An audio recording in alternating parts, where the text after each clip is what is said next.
Bonjour, bienvenue dans ce point bourse du 29 avril 2025. Alors aujourd'hui, on va faire un petit point rapide sur les matières premières. On verra également quelques chiffres macro, les résultats d'entreprise qui continuent, quelques grosses variations et puis on parlera de quelques entreprises en particulier, des secteurs qui fonctionnent bien et qu'on ait tendance positive dernièrement. Alors comme d'habitude, avant de commencer, je rappelle que les informations et analyses données sur cette chaîne sont données à titre indicatif et ne peuvent pas être considérées comme un conseil en investissement. L'investissement en bourse est risqué et vous êtes responsable de tous les investissements que vous faites. On va commencer avec les chiffres macro et surtout, alors on a eu le rapport Jolt sur l'emploi avec une confirmation qu'on a moins d'emplois, d'offres d'emploi aux États-Unis. On était à 7 millions 5, pardon. On espérait 7 millions 4 et on est à 7 millions 1. 7,1, 7,2. Donc une petite baisse sur la force du marché de l'emploi, c'était attendu. C'était attendu, mais c'est arrivé un peu plus fort que prévu. Et surtout, le chiffre qui était intéressant, c'est confiance consommateur. On le sait, plus on a confiance, plus on va aller vers des investissements. Et à l'inverse, moins on a confiance, plus on va thésauriser et on va pas dépenser, ce qui est mauvais pour la croissance. On était à 92, on s'attendait à une baisse vers 87, 87,4. Et on a fait 86. Donc confirmation que la confiance baisse, mais on capitule pas complètement, notamment aux États-Unis. Donc des chiffres moyens, mais qui sont toujours pas catastrophiques. Rapidement, les matières premières et quelques matières, notamment le café, on en avait parlé récemment, la possibilité du café de rebondir ici sur son support et de repartir, c'est ce qu'elle est en train de faire. On voit avec la cassure de l'oblique court terme qu'elle a cassé notamment jeudi. Et on continue ces derniers jours, donc probablement une continuation de la tendance haussière sur le café. Un petit point sur l'or qui est en train de congestionner, mais on voit qu'il perd quasiment rien, l'or, donc plutôt intéressant, pas mal de mèches basses. On va commencer à consolider au niveau de la MACD. Là pour l'instant on va consolider à plat, donc toujours plutôt fort, même s'il y a des retours. Pour l'instant on est toujours haussier à moyen long terme sur l'or, à moins qu'on ait vraiment une économie qui aille beaucoup mieux et puis qu'on aille rechercher plus de performance avec les actions, mais pour l'instant l'or attire toujours pas mal de flux. Et enfin, je voulais voir l'uranium avec la confirmation qu'on a eu du gap entre le 22 et le 23 avril, et on confirme un niveau intéressant. C'était la résistance du mois de juin qu'on avait cassé au mois d'août 2023, le support septembre 2024 qu'on avait cassé, et là on revient enfin, donc ça c'est plutôt intéressant aussi, cette séquence avec le gap, les belles journées, et puis le retour de l'uranium ici. À moyen long terme on est toujours plutôt haussier sur l'uranium. Évidemment, on l'avait anticipé avec la cassure de l'oblique RSI ici depuis quelques jours. Avant de voir quelques actions en particulier, on va voir rapidement le CAC 40. Alors il y a eu sur le CAC, on va voir l'indice qui fait pas grand chose, moins 0,2. On est toujours ici, on va zoomer, hop, autour de la moyenne à 200. On n'arrive pas à la passer, mais on est plutôt bien en embuscade, parce qu'on perd rien, et puis on a toujours une tendance un peu neutre à moyen terme. Mais on a fait un beau rebond, c'est ça, c'est la force du rebond qui est intéressante sur le CAC. On va regarder surtout les valeurs en particulier, les grosses variations. C'était les valeurs qui ont donné leurs résultats. Hier, on a eu Schneider Electric, j'en ai parlé, j'ai fait une vidéo, donc si ça vous intéresse, regardez le petit focus sur les résultats, notamment sur Schneider Electric. Donc plus grosse variation à la baisse du jour. Et la deuxième plus grosse variation à la hausse, c'est Capgemini qui prend plus 5%, là aussi sur des résultats annoncés ce matin. Idem, j'ai fait une petite vidéo sur les résultats de Capgemini, donc si ça vous intéresse, vous pouvez les voir sur la chaîne. On va regarder quelques valeurs qui me semblent plutôt intéressantes. Alors on a à la fois États-Unis et Europe. On va commencer par Reddit, notamment le site internet qui est bien connu. On le voit graphiquement, on a eu une grosse poussée fin 2024. On a atteint un plus haut à 230, alors qu'on cotait même pas 100. On a tout rendu, on a comblé le gap, on a rebondi et on revient ici à accumuler sur la moyenne à 200. Qu'est-ce qui s'est passé sur Reddit? C'est plutôt simple. On perdait de l'argent en 2020, en 2021, en 2022, en 2023. En 2024 aussi, on perd beaucoup d'argent, on le voit. Hein. On est à moins 59, moins 127, moins 158, moins 90, moins 484. Mais si on regarde en trimestriel, ben, on se rend compte que fin 2023, il gagnait un peu d'argent, après en avoir reperdu, hein, moins 575, moins 10. Et puis là, troisième trimestre 2024, plus 29. Quatrième trimestre 2024, plus 71. Donc ce qu'on avait un peu anticipé fin 2024, c'est ça, c'est enfin sur Reddit un business model qui fait qu'on a un résultat net positif et qu'on dégage enfin du bénéfice. Parce que les revenus, eux, ils n'arrêtent pas de monter. Hein. On se remet en annuel. 228, c'est en millions de dollars. En 2020, 484, puis 667, 840, 1300 en 2024. Donc on voit qu'on a des revenus croissants, mais surtout, enfin, maintenant, on commence enfin à gagner de l'argent. Donc ça avait été anticipé, on avait flambé, on a tout rendu, on a comblé le gap. Hein. Il y avait un gap sur les 82, entre 82 et 104. Ça a été comblé ici. Échec moyen à 200, on y revient. Et puis derrière, on perd rien. Et on rattaque déjà la moyenne à 200. Et là, depuis 3 jours, on est au-dessus. C'est plutôt intéressant, c'est favorable. C'est une action assez volatile. Donc, on le voit, hein, si on revient ne serait-ce qu'ici, on a 36%. Donc, pas forcément une grosse ligne, mais c'est quelque chose d'intéressant à jouer en spéculatif et qui a plutôt une tendance positive. On le voit sur les indicateurs et puis sur les fondamentaux aussi. Donc, moi, j'aime bien cette séquence.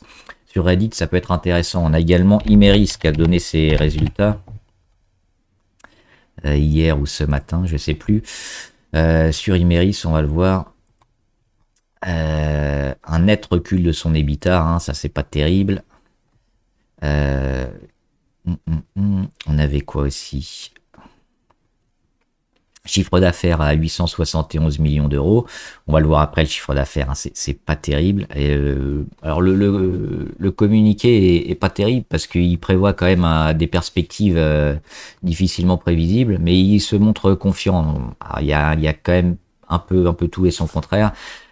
Si on regarde un peu, avant de regarder les chiffres, on a également résultat opérationnel qui ressort à 48 millions, là en grosse baisse, pardon, et un résultat net part du groupe à 23 millions contre 69 millions l'année dernière. Ça c'est énorme, un repli de 66%. On voit qu'on gagne quand même beaucoup moins d'argent.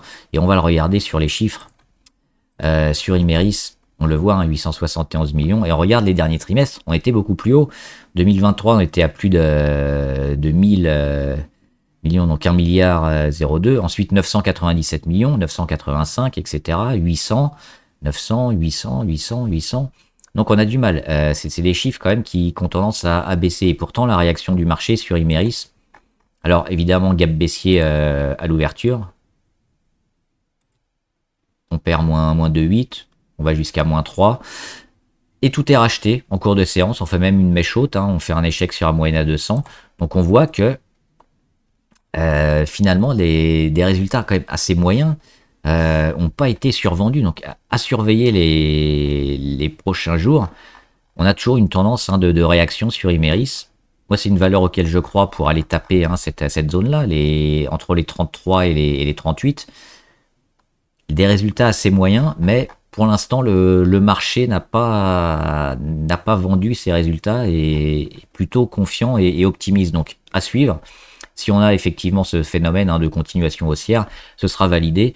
Mais il faudra passer notamment au-dessus des 29,50, voire des 30 euros. Pour ça, on a également le Bitcoin qui fonctionne plutôt bien. Dernièrement, on en avait parlé de cette hausse qu'il fallait acheter. Derrière, on continue la progression, hein, depuis le 21 avril. Le Bitcoin qui a cassé son oblique court terme, qui a cassé toutes ses moyennes, qui est en train d'accumuler ici, on le voit, hein, sur des niveaux au-dessus du support à 88 000. Et donc, je voulais voir MicroStrategy qui achète énormément de Bitcoin, hein, et qui en possède, je crois que c'est un des plus gros détenteurs maintenant de Bitcoin. Cassure d'oblique aussi, et puis on a cette performance, on le voit, hein, avec des rachats sur la moyenne à 200 comme souvent. C'est souvent quelque chose d'intéressant à acheter, les retours sur moyenne à 200, et puis là on a eu une deuxième fois moyenne à 200 et continuation de la tendance haussière, aidée évidemment par le Bitcoin qui monte. Donc MicroStrategy, ça peut aussi être un investissement intéressant pour pas jouer que le Bitcoin, mais jouer une valeur en relation avec la crypto. On a également AstraZeneca qui a donné ses résultats. Alors, j'avais rien noté sur Astra.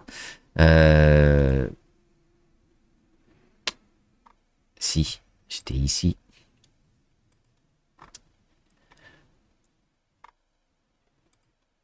C'était ici les résultats d'AstraZeneca, 13 milliards 59 et on espérait 13 milliards 77. On fait un peu moins bien, on fait 1% et quelques de moins bien. On avait fait un super dernier trimestre, hein, on avait plus de 14 millions 8 dernièrement. Mais on le voit, hein, on était à 11, 10, 11, 12, 12, 12, 13, 14. Et là, on fait 13,59. C'est plutôt bien quand même pour AstraZeneca et surtout le bénéfice par action qui a explosé. On espérait 1,1, on fait 2,49. On fait plus du double sur AstraZeneca malgré les chiffres d'affaires moyens. J'ai fait aussi un dossier il y a une semaine ou 10 jours sur AstraZeneca. Donc si ça vous intéresse sur la chaîne, vous pouvez regarder. Et depuis, on le voit, ça fait que progresser. Là aussi, j'étais plutôt largement positif sur la valeur, notamment pour les sorties de médicaments et de produits qu'elle va faire cette année. Donc, on a la confirmation, je pense, qu'on aura cette période d'accumulation et probablement de sortie vers le haut à plus ou moins court terme sur AstraZeneca. Donc, c'est une valeur santé aussi à surveiller et éventuellement sur lequel se placer. Et on finit avec Rheinmetall.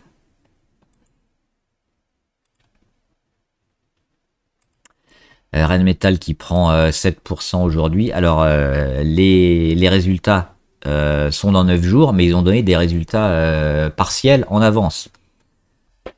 Ce qui explique en partie la hausse du cours. Alors, des résultats qui étaient largement supérieurs aussi. Alors, donc, on n'a pas toutes les données, parce que c'est des résultats partiels, mais sur les données qu'ils ont données, sans mauvais jeu de mots, ça a été meilleur qu'attendu. Ils ont fait mieux que prévu.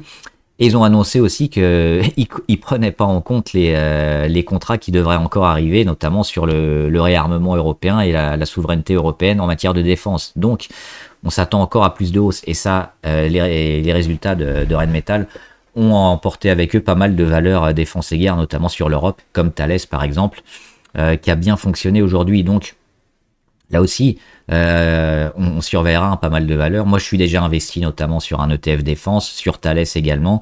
Rheinmetall, j'aime beaucoup, même si je la trouve un peu chère, mais le potentiel, il est encore là hein, sur Rheinmetall. On verra les résultats donc dans 9 jours avec la totalité des lignes, parce que là, on n'a que des résultats partiels, mais on est plutôt toujours largement favorable et positif sur toutes ces valeurs-là. En plus, une valeur allemande, quand on connaît le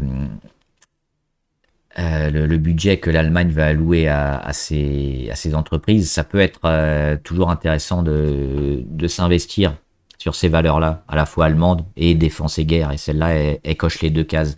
Donc voilà. Et les valeurs abonnées, avant de finir, on avait quelques-unes, notamment ON Holding. On a toujours cet échec moyenne à 200, là, cassure, tentative de passer au-dessus, échec, donc forcément on va chercher le support le plus proche, c'est fait sur les 37, on rebondit et on est dans ce rebond technique. Tendance, alors sur ON, elle faisait quoi déjà? Elle faisait spécialiste de chaussures, accessoires de vêtements de sport, à la compétition, loisirs et vie de tous les jours. Ouais. Il faudra, je pense, revenir autour des 50. 50, là on est en CBOUS. Donc c'est 50 $. Mais c'est pas mauvais comme graphe. On a eu quand même une petite panique. On est en période de dégradation. Mais si on est capable de revenir vers les 50, on aura peut-être quelque chose d'intéressant. Éventuellement vérifier les résultats. Là c'est la saison. Hein. J'ai pas regardé sur ON Holding. À court terme, ça demande encore quelques jours pour voir ce qui va se passer, mais c'est pas mauvais. Mais si on revient sur les 50, c'est quelque chose comme ça, hein, autour des 49-50, au-dessus, ça te sera positif. Steve qui continue de progresser, ça n'arrête pas, hein, notamment dans la gestion de batteries pour éviter les explosions de batteries électriques. Alors on en parle depuis un moment avec les membres, ça continue de monter. Alors moi je suis pas rentré dessus malheureusement, mais il y a certains membres qui sont dessus. C'est parfait, hein, faut rester évidemment, c'est en train de partir un peu en torche. C'est une valeur assez récente en bourse, une petite valeur assez illiquide, mais justement c'est ces valeurs-là hein, qui peuvent notamment flamber comme ça, parce qu'il n'y a pas une énorme contrepartie. Donc pour l'instant rien à faire, c'est toujours haussier. Et puis le 7 avril, où on avait comblé le gap, on est reparti juste après. Donc RAS sur Steve. ça peut faire. Et là aussi, on le voit les pourcentages. On était sur les 33, on est déjà sur les 50 quasiment. Ça peut faire continuer à faire beaucoup de bénéfices, rester évidemment, et surveiller la moyenne à 20. Et puis Vinci, plutôt dans une optique long terme. Oui, alors on avait parlé des 120 sur Vinci quand on était ici hein, à la fin de l'année dernière. Ils ont été atteints, on les a frôlés au mois de mars, on les a atteints au mois d'avril. On est toujours haussier également hein, sur Vinci. On surveille notamment le support intermédiaire des 112. Éventuellement des prises de bénéfices sur cassure de moyenne à 20 si on commence à consolider. Mais là, à ce stade, on est plutôt haussier. Si on veut vraiment l'avoir en long terme, sur Vinci, bah oui, c'est toujours la zone autour des 100, 110, 112. Mais pour l'instant, sur Vinci, il n'y a pas grand-chose à faire si on veut jouer le long terme. C'est toujours, moi, plutôt intéressant, même si on avait donné le signal d'achat un peu avant. Donc, pour rentrer maintenant, même si je suis toujours favorable, ici, on l'avait autour des 100 euros, même moins. Donc, oui, forcément, oui, il y a les dividendes qui vont arriver probablement, mais toujours positif. Mais là, on l'a peut-être un peu cher, donc éventuellement pyramidé en plusieurs fois sur Vinci. Et à court terme, il n'y a rien à faire, on est toujours haussier. Voilà, j'espère que la vidéo vous a aidé. N'hésitez pas à me dire ce que vous en pensez, les valeurs qui vous intéressent, et on en discutera. Bon trade, à plus!